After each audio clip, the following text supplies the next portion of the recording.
personal income rising in January to 0.4%, beating expectations, bang in line sequentially. Personal spending, bang in line with estimates, coming in 0.2%. Real personal spending, though, in negative territory, down 0.1%. Now, the number that we're all looking for here, particularly the Fed, you look at the PCE core year-on-year coming in 1.5%.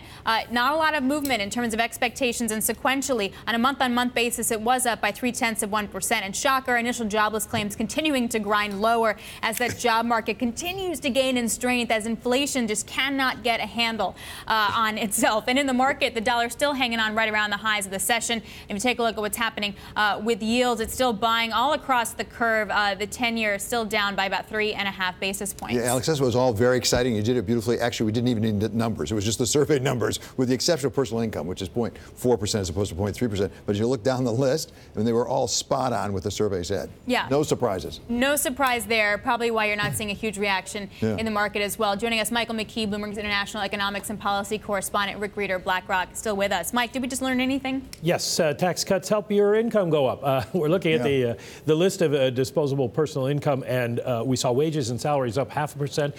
Good number, but less personal taxes at 3.3% taken out. So we get a 3.3% gain there from the tax laws so far, and that should continue. So that's good news. Gives people something to spend their money on. Another interesting number that I saw was that the savings rate went up. It's dropped significantly in December, but it went up in January. So that's some good news for the idea that people can. It's good at the idea that people can keep spending, that we're not going too far into debt.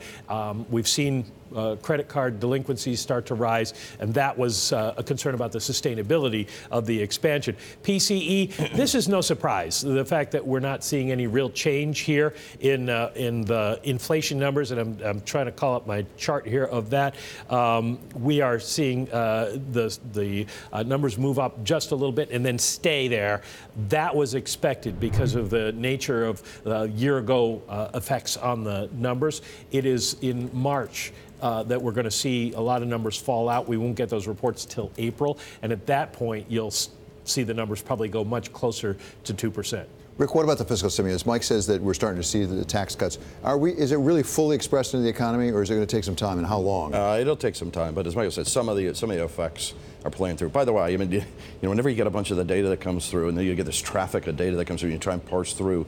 Michael said some of the big ones. Core PCE is a favorite inflation metric for the Fed. And when people say the Fed's behind the curve, the Fed's doing the right thing. They're going to move 3 times, maybe 4 times, probably 4 times this year. 1.5% core PCE. The Fed's target is 2. It's not that scary. Inflation is not. It's moving up, and as Mike said, they're base effects. That there was just what falls out. Like I said a year ago, core CPI is going to head up to 2.25, 2.40 or so.